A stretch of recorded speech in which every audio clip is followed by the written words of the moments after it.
Welcome to the channel everyone. आज हम लोग डिस्कस करने वाले हैं miscellaneous exercise of relation and function के। अगर आप लोगों ने पुराने एक्सरसाइज रिलेशन फंक्शन के नहीं देखे हैं तो ऊपर आई बटन में जाकर देख सकते हैं या डायरेक्टली रिलेशन एंड फंक्शन के प्लेलिस्ट पे जाकर देख सकते हैं। आज देखते हैं पहला क्वेश्चन क्या है बेटा।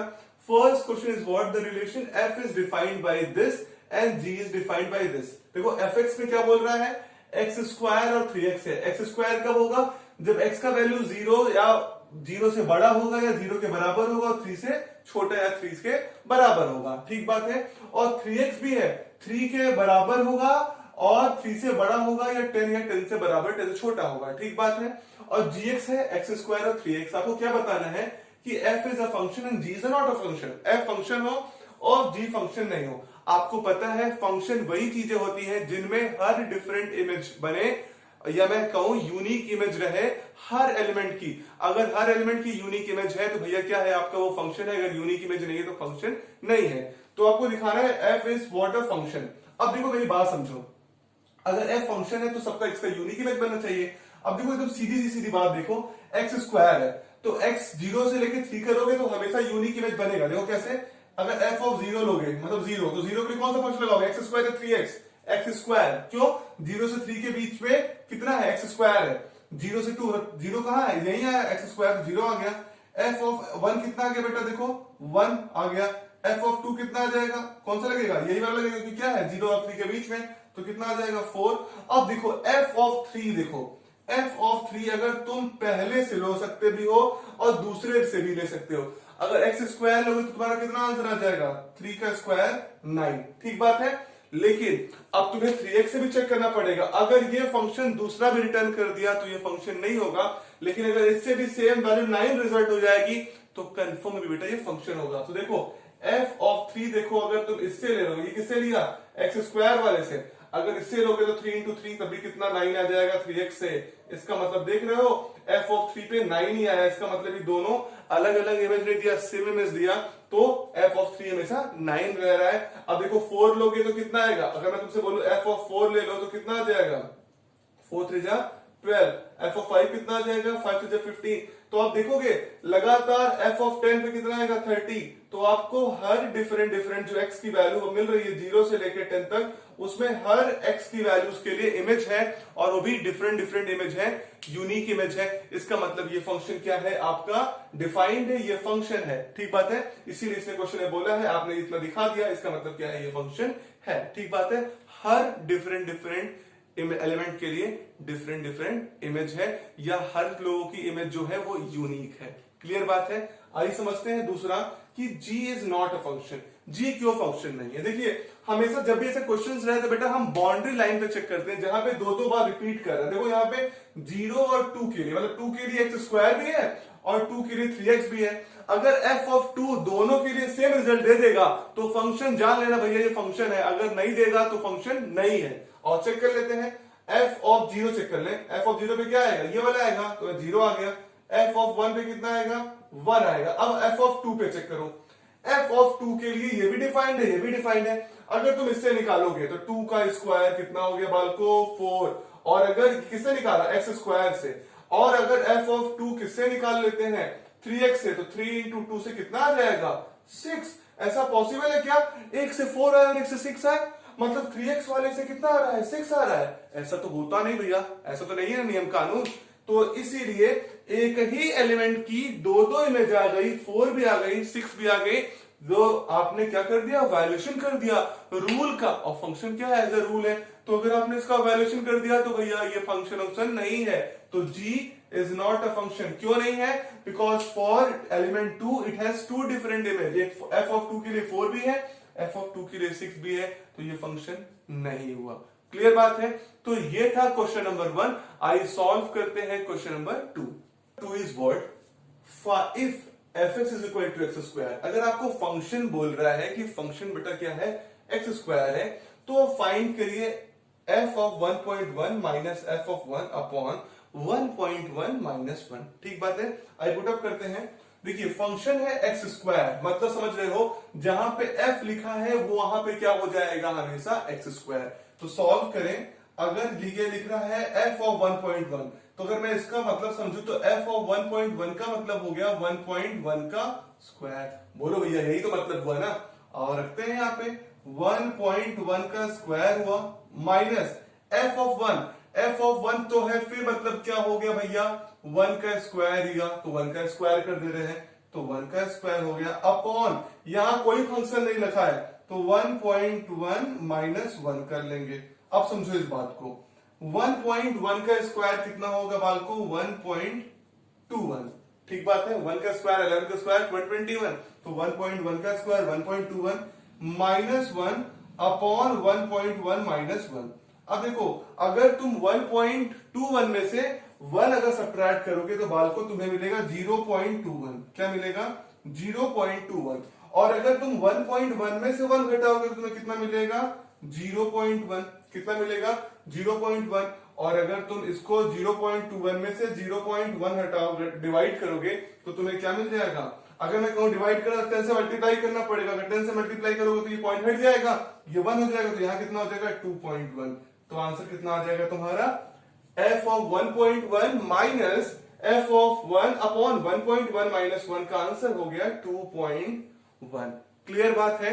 तो ये था आपका क्वेश्चन नंबर 2, इसका आंसर आ रहा है 2.1। तो इस वीडियो को पॉज करके एक बार सॉल्व कर लीजिए इसको। ठीक बात है, आइए सॉल्व करते हैं क्वेश्चन नंबर 3। क्वेश्चन नंबर 3 कह रहा है find the domain of the function. ये फंक्शन दिया है fx is equal to x square plus 2x plus 1 upon x square minus 8x plus 12। इसका डोमेन बताना है। तो बोल रहा है ये फंक्शन कब तक डिफाइन हो सकता है। ठीक बात है।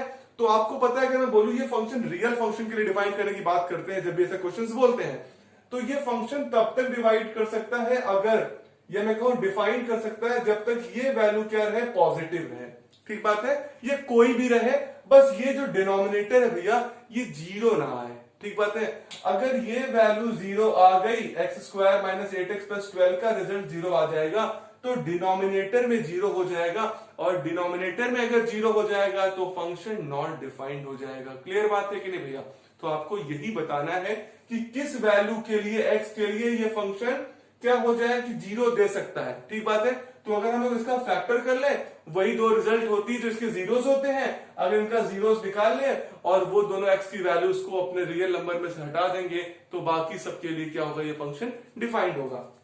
तो कहने का मतलब है x square minus 8x plus 12 अगर ये जीरो हो जाएगा तो फंक्शन नॉट डिफाइंड होगा। ठीक बात है। तो आइए चेक कर लेते हैं किस वैल्यू के लिए ये जीरो होगा। X square minus 8x plus 12 multiply करने पे 12 ऐड करने पे 8, तो क्या होगा x square minus 6x minus 2x plus 12। Common लो बालको x माइनस 6 माइनस 2 कॉमन लो x माइनस 6, तो आंसर आ गया x इज इक्वल 2 और 6। 2 और 6 आया, तो 2 और 6 वो दो वैल्यूज हैं जिसको तुम यहां पे रखोगे तुम्हें रिजल्ट जीरो मिलेगा। तो भैया इस समस्या को दूर कर ले रहे हैं ना, तो रखेंगे नहीं 2 और 6, मतलब रियल नंबर में से आप क्या कर लो, अगर यही दो वैल्यूज को किसको 2 और 6 को सब्ट्रैक्ट कर दो तो यही हो जाएगा तुम्हारा डोमेन ऑफ दिस फंक्शन। मतलब अगर आप रियल नंबर में कोई वैल्यू रखोगे 2 और 6 को छोड़कर बाकी सारे वैल्यूज के लिए क्या है भैया ये फंक्शन डिफाइंड होगा। कि कुछ भी यहां पे रखोगे तो जीरो नहीं होगा, जब जीरो नहीं होगा तो ये फंक्शन नॉट डिफाइंड। क्योंकि आपको पता है कोई भी चीज के नीचे आएगा जीरो तो ये क्या होता है इन्फिनिटी, और इन्फिनिटी करना नहीं है आपको। क्लियर बात है कि नहीं। अगर इन्फिनिटी नहीं रहेगा तो ये फंक्शन डिफाइंड रहेगा। क्लियर बात है। तो ये था बेटा क्वेश्चन नंबर 3। आइए सॉल्व करते हैं question number 4 is what find the domain and range of the real function f defined by fx is equal to under root x minus 1। ठीक बात है। रियल फंक्शन का आपको डोमेन और रेंज निकालना है। देखिए मैंने डोमेन और रेंज निकालना आपको एक्सरसाइज 2.3 में बताया था। Under root 9 minus x square वाला क्वेश्चन था और माइनस का मॉडुलस ऑफ x था, और बाकी रेंज निकालना ही बताया था। उसी कॉन्सेप्ट पे हम लोग निकालते हैं इस क्वेश्चन का। देखो डोमेन वो वैल्यूज होती है x के लिए जिसके फंक्शन डिफाइंड होता है, मतलब वो डिफरेंट वैल्यूज ऑफ x के लिए for which function is defined. तो यहां पे बात करें रियल फंक्शन होगा, तो रियल फंक्शन होगा तो हमेशा स्क्वायर रूट क्या होगा वैल्यूज का पॉजिटिव होगा। अगर स्क्वायर रूट पॉजिटिव होगा तो भैया क्या होगा आपका फंक्शन डिफाइंड होगा। अब समझो इस बात को, तुम्हारा यहाँ पे गिवन है fx is equal to under root x minus 1। तो बेटा ये फंक्शन तभी डिफाइंड होगा अगर रूट के अंदर चीजें क्या हो पॉजिटिव हो।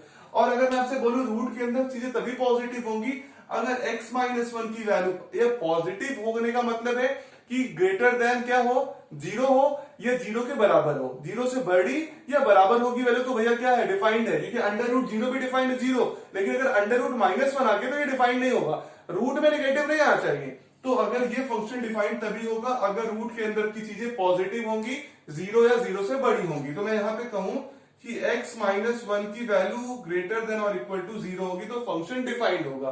तो कहने का मतलब क्या होगा कि x की वैल्यू उधर ले जाओ 1 को, x की वैल्यू ग्रेटर और इक्वल टू 1 होगी, 1 या 1 से बड़ी होगी तो ये फंक्शन डिफाइंड होगा। इसका मतलब बेटा इसका डोमेन क्या हो गया, डोमेन हो गया x की वैल्यू कहां से कहां तक, 1 से लेके और कहीं तक चले जाए।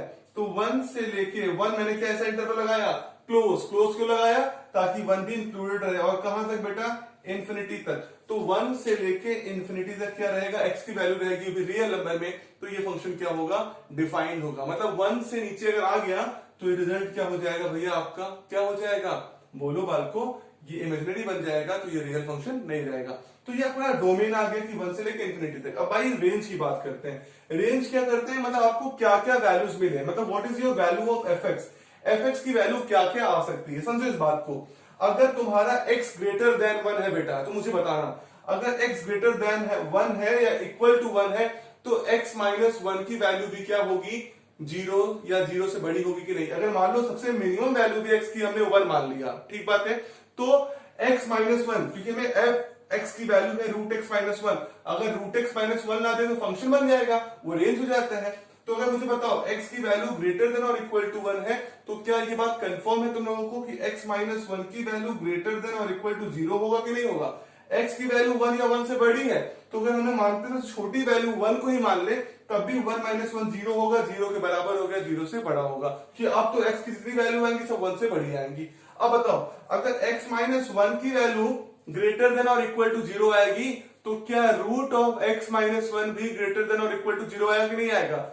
समझो इस बात को, अगर रूट में कोई चीज पॉजिटिव हो गई तो हमेशा उसके अंदर भी तो पॉजिटिव ही होने वाली है। जैसे मैं बोलूंगा रूट पे 0.00009 भी लिख दूंगा, तब भी जो रिजल्ट आएगा वो तो पॉजिटिव आएगा, नेगेटिव नहीं आएगा ना। नेगेटिव मतलब क्या, 0 छोटा, तो हर केस में x -1 की अगर वैल्यू क्या है, ग्रेटर देन 0 है, तो x -1 की वैल्यू भी क्या होगी, क्या रूट में ग्रेटर देन और इक्वल टू 0 होगी। ठीक बात है, कंफर्म हुआ कि नहीं। अगर ये है, अब रूट में जाने के बाद चीजें तो हमेशा पॉजिटिव आएंगी, अगर पॉजिटिव चीज है तो रूट में जाओगे भी पॉजिटिव आने वाली है। अब देखो √x-1 का मतलब क्या है, fx, तो इसका मतलब क्या हो गया, fx ग्रेटर देन और इक्वल टू 0 हो गया। fx जो मतलब, और fx का मतलब क्या होता है, y मतलब क्या होता है, रेंज, तो रेंज क्या हो गया, ग्रेटर देन और इक्वल टू 0 हो गया। तो इस फंक्शन को लिख सकते हो, रेंज की वैल्यू क्या हो गई आपकी, 0 या 0 से बड़ी, 0 या 0 से बड़ी, आपका मतलब फंक्शन कहां हो गया, 0 से लेके इंफिनिटी का रेंज हो गया, और डोमेन क्या हो गया, 1 से लेके इंफिनिटी। क्लियर बात है। एक बार फिर से समझ लीजिए कि आपने fx निकाला, x -1 ग्रेटर देन और इक्वल टू 0 क्यों लिया, क्योंकि फंक्शन डिफाइंड होगा। अगर रूट के अंदर चीजें क्या हो जाएंगी, पॉजिटिव, तो फंक्शन हमेशा क्या रहने वाला है, डिफाइंड। अगर नेगेटिव तो नहीं डिफाइंड होगा। तो x -1 ग्रेटर देन और इक्वल टू 0 होगा, जिससे क्या होगा, x बड़ा होगा ग्रेटर देन 1, तो इसका डोमेन हो गया 1 से इंफिनिटी। और अगर x बड़ा है, ग्रेटर देन 1 है या उसके बराबर है, तो x -1 भी 0 या कम से कम 0 के बराबर या 0 से बड़ी रहेगी, तो अंडर रूट भी उससे बड़ा रहेगा। और रूट x -1 क्या होता है, fx होता है, तो fx भी ग्रेटर देन और इक्वल टू 0 रहेगा। और fx क्या होता है, y, और y क्या होता है, रेंज, तो रेंज कहां से हो गया, 0 से लेके इंफिनिटी। क्लियर बात है। तो ये था क्वेश्चन नंबर 4। आई सॉल्व करते हैं क्वेश्चन नंबर 5 का भी क्वेश्चन है, find the domain and range of the real function fx is equal to modulus of x -1। आपको बताना है डोमेन और रेंज इस function fx is equal to modulus का x -1। और आपको मैंने बताया है डोमेन क्या होता है, वो सारी वैल्यूज ऑफ x जिसके लिए फंक्शन डिफाइंड होता है। तो देखो अगर x की बताओ तुम क्या वैल्यू रखो कि ये फंक्शन डिफाइंड है। अब समझो इस बात को, रियल फंक्शन है, x की कौन कौन सी रियल नंबर में से वैल्यू रखोगे फंक्शन डिफाइंड रहे। तो देखो x की वैल्यू तुम कुछ भी ले लोगे, रियल नंबर में से सबके लिए फंक्शन डिफाइंड है। देख रहे हो, 1 लो, -1 लो, -2 लो, -3 लो, -4, -5। तो मॉडुलस फंक्शन क्या होता है, हर पॉजिटिव वैल्यू के लिए रिजल्ट देता है। तो इसका मतलब क्या है, पॉजिटिव हो चाहे नेगेटिव हो बेटा, हर वैल्यू के लिए रिजल्ट देगा कौन, modulus function. Modulus function will give you the result as for every function. आपने पढ़ा है modulus function, fx is equal to what, -x और +x, ना बड़ा होगा 0 से तो क्या होगा, प्लस का एक्स, और छोटा होगा तो माइनस का एक्स, ठीक बात है। तो इसका डोमेन क्या हो गया, पूरे रियल नंबर आएंगे, जितने भी रियल नंबर होंगे आपके सारे आप रियल नंबर इसमें रखोगे और सबके लिए तुम्हें क्या मिलेगा, वैल्यू मिलेगा, रिटर्न मिलेगा। तो इसीलिए इसका डोमेन क्या हो गया, रियल नंबर। अब बात रही रेंज की, आपको रेंज क्या क्या मिल सकता है। तो देखो जितने भी एक्स डिफाइंड रियल नंबर के, जब आप तुम इसको इसमें रखोगे एक्स में, तो क्या बताओ एक्स माइनस वन की जो वैल्यू आएगी हमेशा क्या आएगी, पॉजिटिव आएगी, नहीं आएगी, क्योंकि मॉडुलस फंक्शन क्या करता है, रिटर्न करता है पॉजिटिव वैल्यू। तो अगर modulus of x minus one क्या आएगा, हमेशा पॉजिटिव आएगा। क्या जीरो भी आ सकता है, हाँ, अगर x की वैल्यू क्या हो जाए, 1 हो जाएगा, तो 1 माइनस 1 जीरो हो जाएगा। तो लेकिन क्या निगेटिव होगा, कभी नहीं। अगर आपने x की वैल्यू -1 भी रखा तो -1 give you the answer has what, -2, और -2 जब बाहर निकलेगा तो मैं क्या दे देगा, 2। तो आपको हर x की वैल्यूज रियल नंबर के लिए ये रिटर्न क्या करने वाला है, 0 या 0 से बड़ा। तो इसका रेंज क्या हो जाएगा, क्या हो जाएगा, पॉजिटिव, या लिख सकते हो non negative real numbers, non negative real numbers. देखो मैंने नॉन नेगेटिव रियल नंबर्स क्यों लिखा, मैं चाहे होता पॉजिटिव लिख देता, पॉजिटिव रियल नंबर। पॉजिटिव इसलिए नहीं लिखा बेटा क्योंकि उसमें जीरो इंक्लूड नहीं होता, और अभी मैंने नॉन नेगेटिव रियल नंबर लिख दिया, तो इसका मतलब क्या हो गया, सब नॉन नेगेटिव रियल नंबर मतलब पॉजिटिव रियल नंबर भी और जीरो भी। क्लियर बात है। तो इसका डोमेन हो गया रियल नंबर और इसका रेंज हो गया non negative real number. Clear बात है, इसका टॉपिक क्लियर हो गया। तो ये था क्वेश्चन नंबर 5। आई सॉल्व करते हैं question number 6 is what if a function F such that what, इसके ऑर्डर्ड पेयर के बारे में प्रॉपर्टी लिखी गई है। एक्स अगर आप कहां से लेंगे, किसी भी एलिमेंट से लेंगे रियल नंबर से, तो आपको, क्योंकि पहला एलिमेंट डोमेन का होता है, दूसरा एलिमेंट रेंज का होता है ना, तो x square upon 1 plus x square है, ठीक है। मतलब ये डिफाइनेशन है इसकी, be a function from R into R determine the range of f. मतलब आपका आर टू आर ये फंक्शन है, आपको रेंज बताना है। अब देखो रेंज अगर आपको इस तरीके से दिया गया है, तो इसका मतलब जो रेंज होता है बेसिकली वो क्या होता है, जितने भी ऑर्डर्ड पेयर बन रहे हैं उनका क्या होता है, जो इसमें मैंने बोला ये ऑर्डर्ड पेयर है एक्स वाई, तो किसी भी ऑर्डर्ड पेयर का जो सेकंड एलिमेंट का सेट होता है that is said to be what बेटा, रेंज। बोलते हैं कि नहीं बोलते हैं। आइए समझिए इस क्वेश्चन को, ये क्वेश्चन बोल रहा है एक्स बिलोंग कर रहा है आर, तो जब हम चेक करें डिफरेंट डिफरेंट वैल्यूज के लिए क्या क्या रेंज मिल सकती है, ठीक बात है।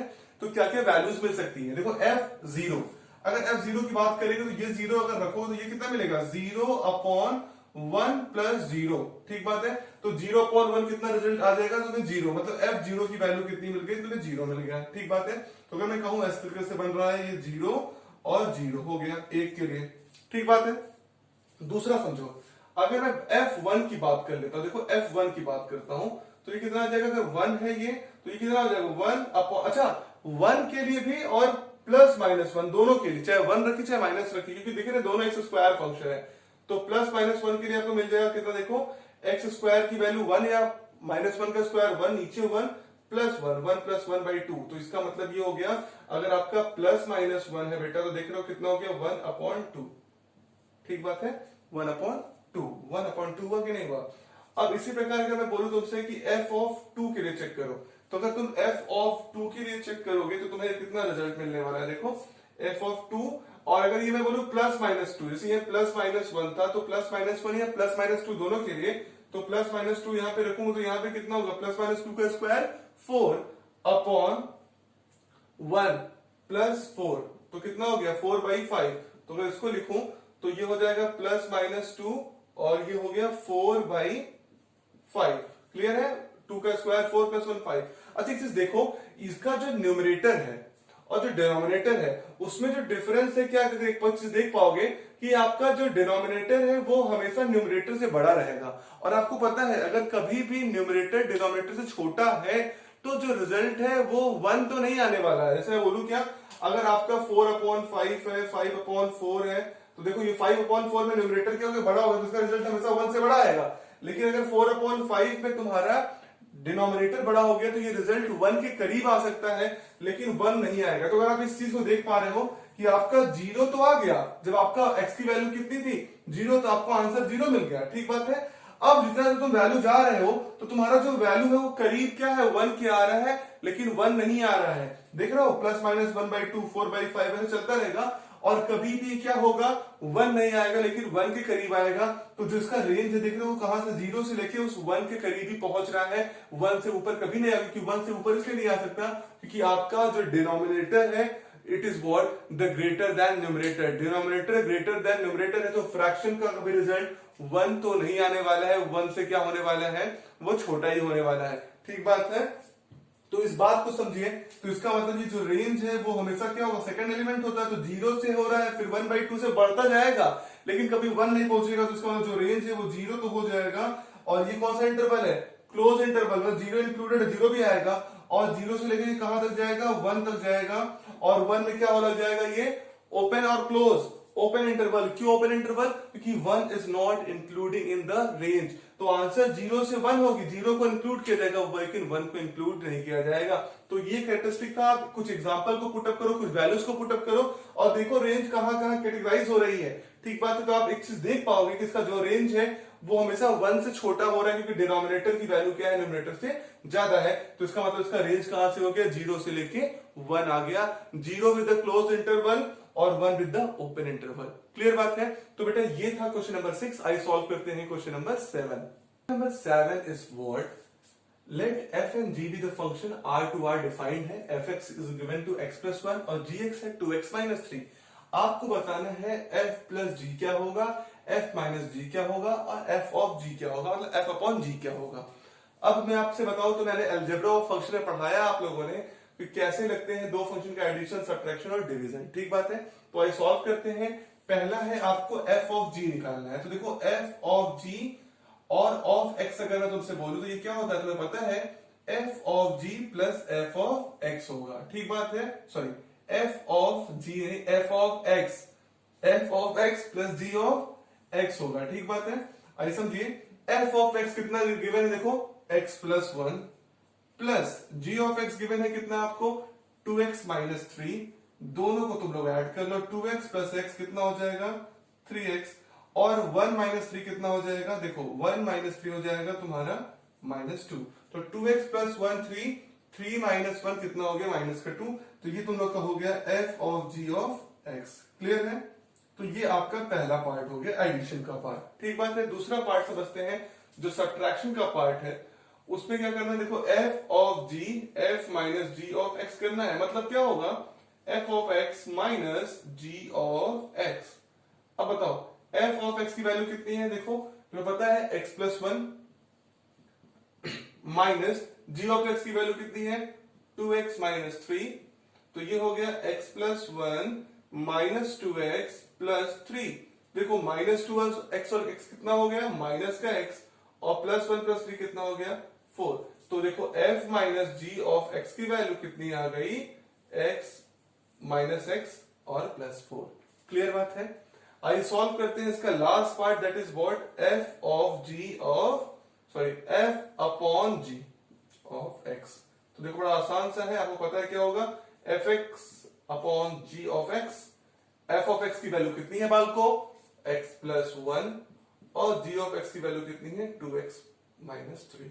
ठीक बात है, ये फंक्शन डिफाइन होगा। तो इसमें फंक्शन डिफाइनेशन के लिए चीज होगी कि 2x माइनस 3 की वैल्यू कभी भी 0 के बराबर नहीं होगी, कि अगर 0 के बराबर हो गई 2x माइनस 3 की वैल्यू तो बेटा ये नॉट डिफाइंड हो जाएगा। तो आपको नॉट डिफाइंड तो नहीं करना है ना, तो इसका मतलब x नॉट इक्वल टू कितना हो जाएगा 3/2। तो यहाँ पे लिख लो x नॉट इक्वल टू 3/2। तो इसका मतलब क्या हो गया, f upon g of x की value x plus 1 upon 2x minus 3 और x नॉट इक्वल टू 3/2 होगा, जिसके लिए फंक्शन डिफाइंड होगा। क्लियर बात है। तो बेटा ये था क्वेश्चन नंबर 7 जिसमें आपको ने निकाला f of g minus x और f upon g of x। ठीक बात है, तो आइए सॉल्व करते हैं question number 8। Question number 8 is what, अगर आपके पास फंक्शन है और उसमें ऑर्डर्ड पेयर दिए गए हैं। देखिए ऑर्डर पेयर क्या दिए गए हैं, 1 1 2 3 0 -1 -1 -3, ये 4 ऑर्डर पेयर दिए गए हैं और कह रहे हैं ये फंक्शन है फ्रॉम z टू z, मतलब इंटीजर से इंटीजर का ये फंक्शन है। Defined as ax plus b for some integer a b। ax plus b के रूल से ये फंक्शन दिया गया है। तो बताइए डिटरमाइन करिए a और b का वैल्यू क्या होगा। ठीक बात है, और देखिए आपको पता है तो कंफर्म अगर आपने 1 को माना प्री इमेज तो b क्या होगा, इमेज होगा। तो ये फंक्शन का डेफिनेशन है। जैसे मैं आपसे कहूं कि अगर ये 1 1 डिफाइंड होगा इस फंक्शन में, बिलोंग कर रहा है कि नहीं फंक्शन में, तो इस रूल से भी डिफाइंड करना चाहिए, ax प्लस b से भी तो डिफाइंड होगा। आपको पता है जो पहला एलिमेंट होता है वो x के लिए होता है, दूसरा एलिमेंट किसके लिए होता है, y के लिए होता है। तो देखो तुम्हारे पास फंक्शन है ax प्लस b, तो ax प्लस b है। अगर मैं बात करूं 1 1 की, तो इसका मतलब ax प्लस b की तुम्हें वैल्यू कितनी मिली होगी बेटा, तुम्हें 1 मिली होगी। नहीं, देख लो ax प्लस b फंक्शन है, मतलब तुम्हें इस फंक्शन में जो तुम पहले एलिमेंट, जो पहला एलिमेंट है उसकी वैल्यू रखते हो, तुम्हें क्या मिलता है, रिजल्ट मिलता है, जो रेंज मिलता है ना, इमेज मिलता है। तो 1 रखने पे तुम्हें 1 मिला है, तो 1 तुमने किस पे रखा, ax प्लस b में रखा, तुम्हें कितना मिल गया, 1 मिल गया।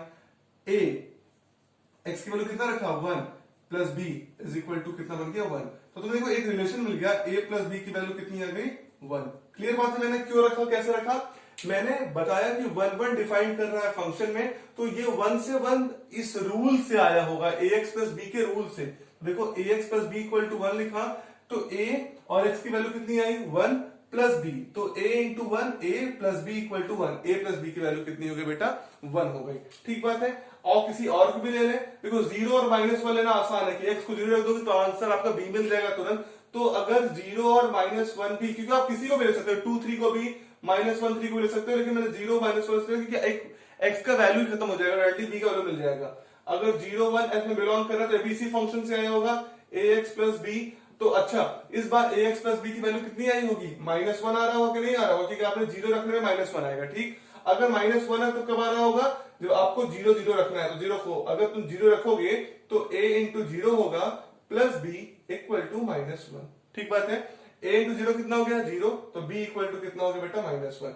अब देखो b का वैल्यू तुम्हारा -1 हो गया। पहला इक्वेशन तुम्हारे पास है कि a प्लस b का वैल्यू 1 है, यहाँ पे सब्स्टिट्यूट कर दो, a plus b equal to अगर 1 है और a और b का वैल्यू -1 हो गया तो 1, तो a इक्वल टू कितना हो गया, -1 प्लस 1 उधर जाएगा तो +1 प्लस 1, तो a इक्वल टू कितना हो गया, 2। तो देख पा रहे हैं आप, a इक्वल टू आपका 2 आ गया और b इक्वल टू कितना आ गया, -1। क्लियर बात है। तो बेटा ये था आपका क्या, क्वेश्चन नंबर 8, जिसमें a का वैल्यू 2 आया और b का वैल्यू -1 आया। क्लियर बात है। तो आइए सॉल्व करते हैं हम लोग क्वेश्चन नंबर 9।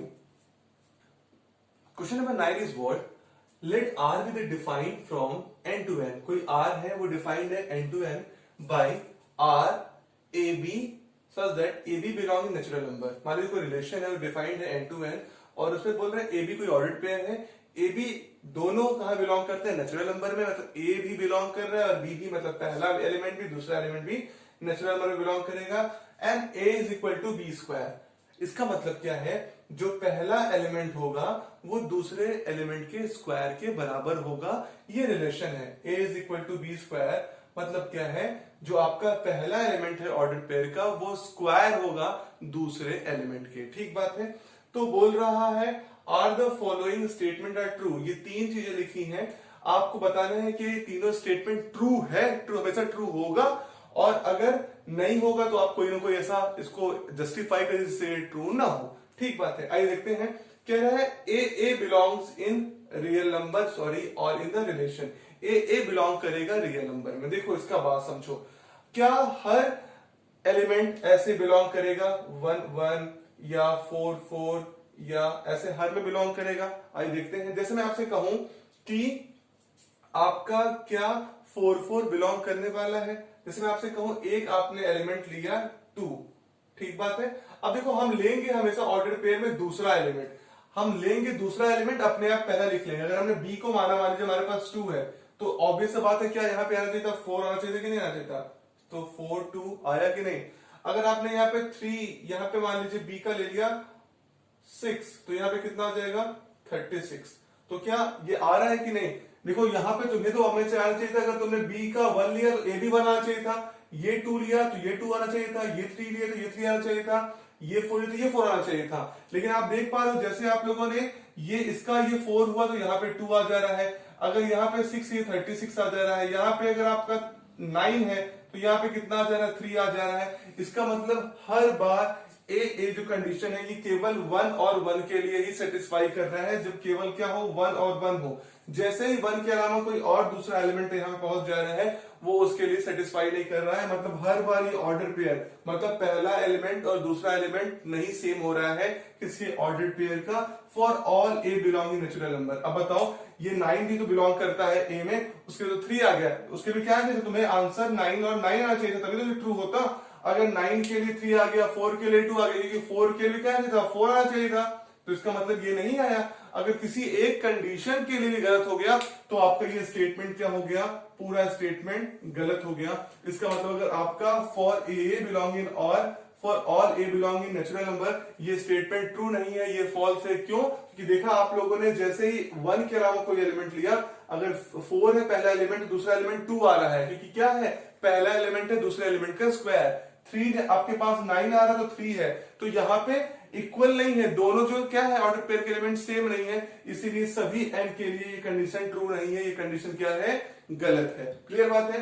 आइए चेक करते हैं सेकंड स्टेटमेंट क्या है। सेकंड क्वेश्चन क्या है कि a b belong in R, अगर कोई ए बी बिलोंग कर रहा है ऑर्डर पेयर रिलेशन में, तो बी ए भी, मतलब उसका उल्टा भी बिलोंग करेगा। क्या ऐसा हर केस के लिए ट्रू है? आइए देखते हैं। अगर मैं आपसे कहूं आपके पास b आपने लिया 2, तो ये कितना हो गया 4, तो देख रहे हो a जो है वो b का स्क्वायर है, 2 is the square of b।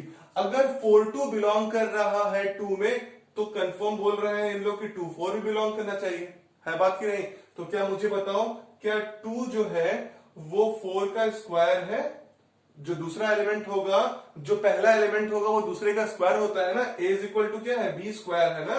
तो मुझे बताओ क्या ये जो आपने पहला एलिमेंट लिखा है, जो पहला एलिमेंट है, क्या वो दूसरे स्क्वायर के बराबर है? क्या नहीं है। ये वाला था कि 4 इज इक्वल टू 2 स्क्वायर के बराबर था, ए भी जो था वो सेटिस्फाई किया, 4 2 तो बिलोंग कर रहा है आपके रिलेशन में, लेकिन इसका उल्टा 2 4 नहीं बिलोंग कर रहा है, क्योंकि 2 4 कैसे बिलोंग करेगा, तो 2 को तो दूसरे वाले के स्क्वायर के बराबर होना चाहिए था ना, 2 इज इक्वल टू 4 के स्क्वायर, लेकिन 4 का स्क्वायर तो 16 होता है, तो ये क्या हो गया आपका, बी ए नहीं बिलोंग करेगा for every what, every a belong in, a b belongs R, जितने भी ए होंगे बी होंगे रिलेशन में बिलोंग करेगा, उनका बी ए रिलेशन में नहीं बिलोंग करेगा। आप ये देख पा रहे हो।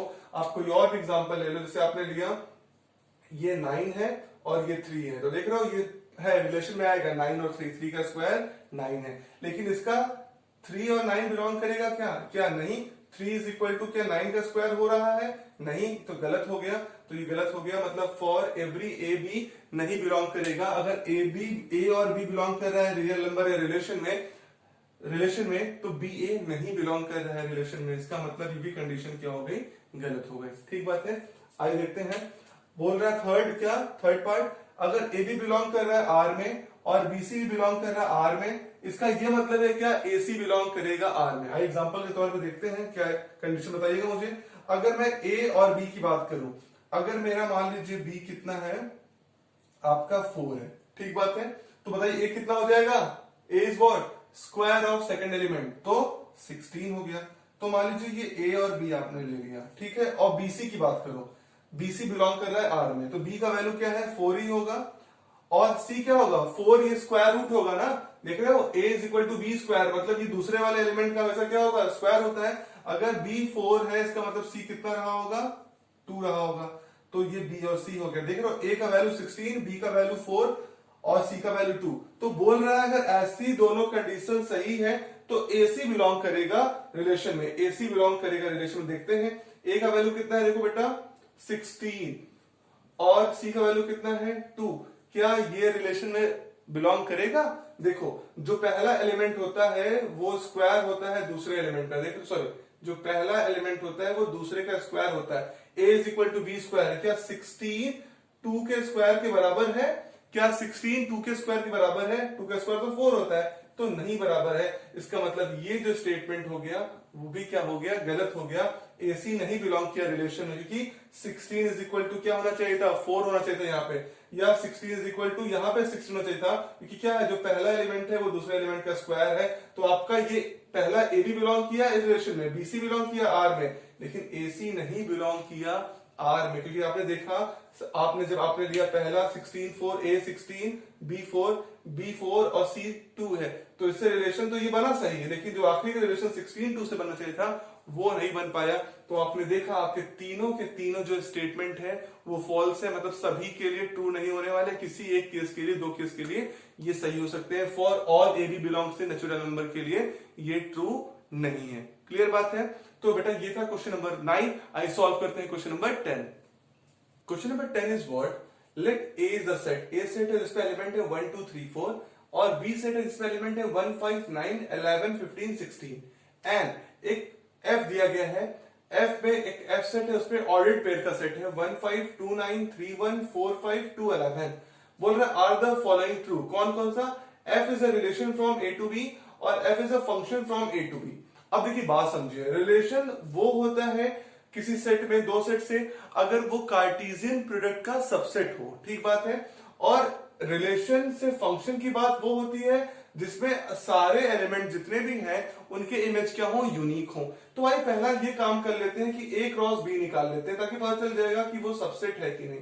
अब देखो ए क्रॉस बी निकालोगे तो इसका अगर 1 लोगे तो 1 1, इसका 1 5, इसका 1 9, इसका 1 11, इसका 1 15 और 1 16, ठीक बात है।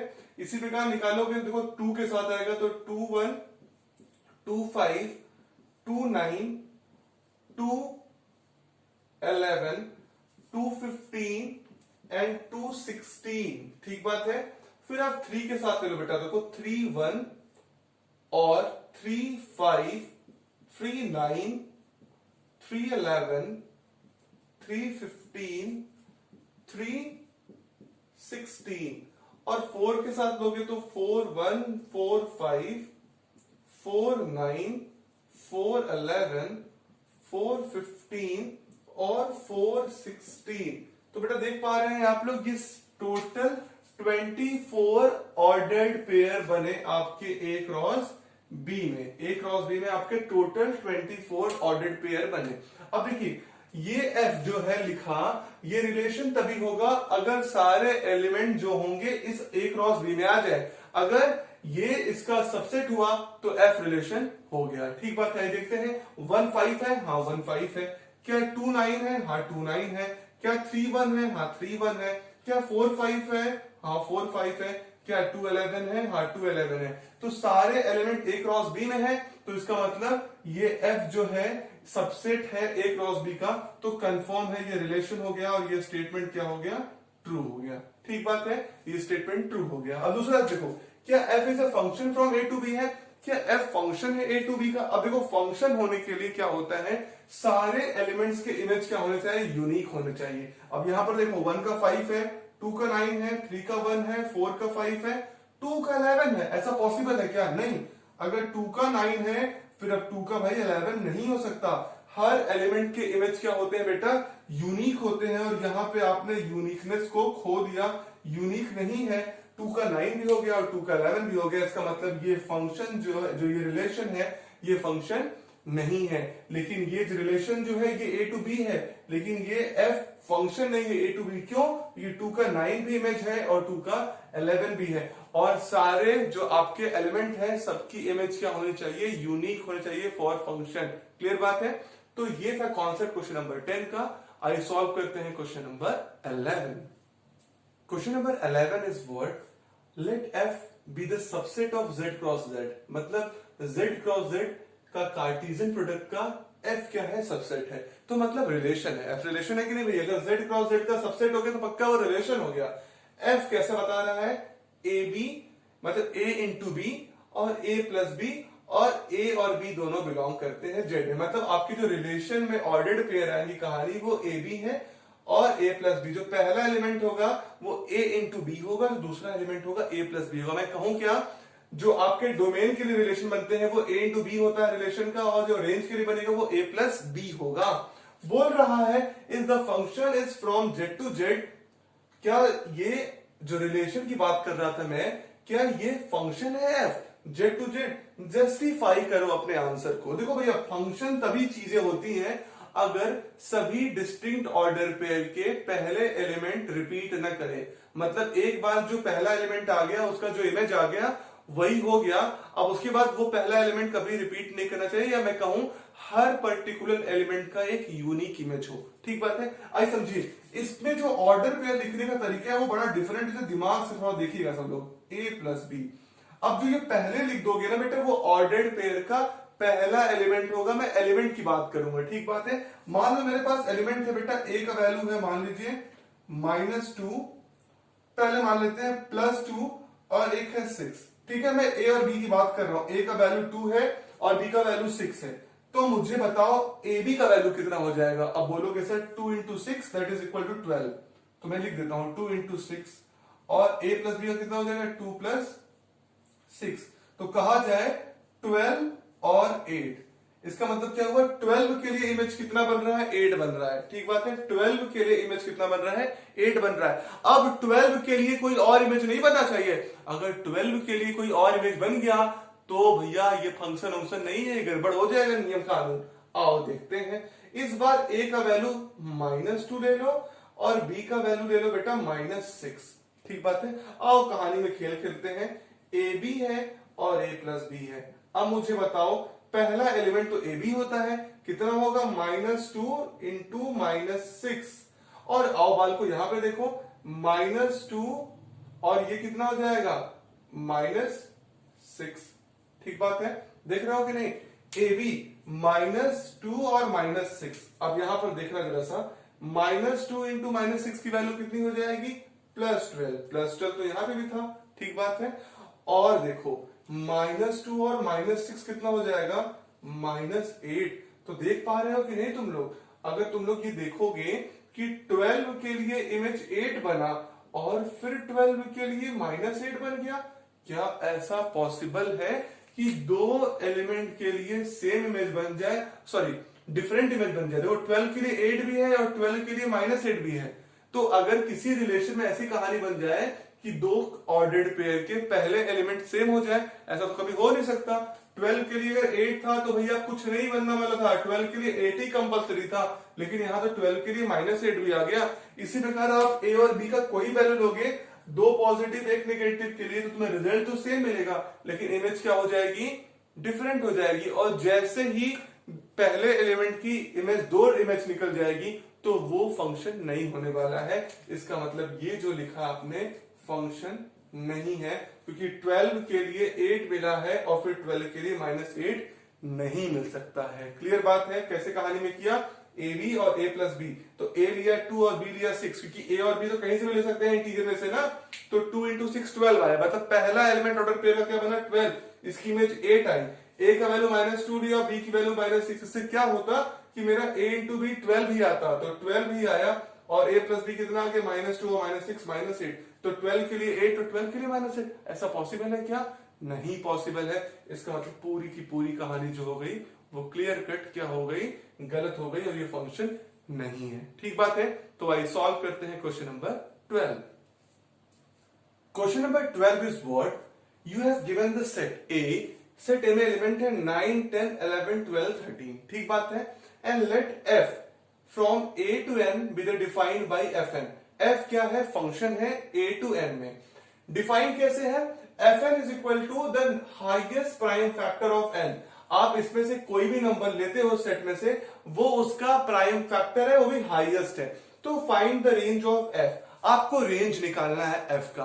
तो बेसिकली इस बात को समझ लो, मैं तुमसे क्या कह रहा हूं, तुमसे ये कह रहा हूं रेंज निकालने के लिए आपको पता होना चाहिए कि क्या क्या रिजल्ट तुम्हें मिल रहा है। बेसिकली हाईएस्ट प्राइम फैक्टर ही निकालना होगा। जरा निकाल लेते हैं कि प्राइम फैक्टर, जरा निकाल लेते हैं सबका, कि प्राइम फैक्टर ऑफ 9। अच्छा बताओ 9 का प्राइम फैक्टर कितना आएगा, 3 इंटू 3। क्लियर है। फिर what is the prime factor of 10, आपको पता है 2 इंटू 5। ठीक बात है। फिर प्राइम फैक्टर ऑफ 11, तो 1 इंटू 11 11 ही आएगा। प्राइम फैक्टर ऑफ 12 2 इंटू 6 होता है, तो 2 इंटू 2 इंटू 3। ठीक बात है। 2 2 जा 4, 4 3 जा 12। ये सब क्या है, प्राइम फैक्टर। फिर आखिरी में 13, आपको पता 13 एक प्राइम नंबर है, तो 1 इंटू 13 हो जाएगा। ठीक बात है। आइए क्वेश्चन में आते हैं। ये बोल रहा है एफ एन जो है हाईएस्ट प्राइम फैक्टर है। ठीक बात है। अगर मैं बोलूं f ऑफ 9 निकालना है तो हाईएस्ट प्राइम फैक्टर ऑफ 9 कितना है 3, तो f ऑफ n 3 हो गया। फिर f ऑफ अगर मैं आपसे कहूं 10 निकालना है तो f ऑफ 10 का मतलब कितना है हाईएस्ट प्राइम फैक्टर ऑफ 10, 10 का फैक्टर कितना हो गया 2 और 5 में से 5। फिर देखो f ऑफ क्या निकालना है आपको 11, हाईएस्ट प्राइम फैक्टर ऑफ 11 कितना होगा बेटा, देखो 11 हो गया। फिर चेक करो हाईएस्ट प्राइम फैक्टर ऑफ किसका 12, तो देख रहे हो कितना आया आपका 3। हाईएस्ट प्राइम फैक्टर ऑफ 13 कितना हो गया बेटा आपका 13। तो आपने ये हाईएस्ट प्राइम फैक्टर से इस तरफ निकाला तो ये क्या हो गया आपकी रेंज हो गई। तो अगर आपसे मैं पूछूं रेंज क्या आएगा तो आप इसको लिख सकते हो 3, 5, 11 और फिर 3 आ गया, तो 3 को तो नहीं लोगे, किसको लोगे 13 को। तो आपका रेंज कितना हो गया 3, 5, 11 और 13। ठीक बात है। तो बेटा ये था क्वेश्चन नंबर 12। अगर आपको किसी भी क्वेश्चन में इस पूरे एक्सरसाइज में प्रॉब्लम है तो उस क्वेश्चन को आप कमेंट बॉक्स में बताइए।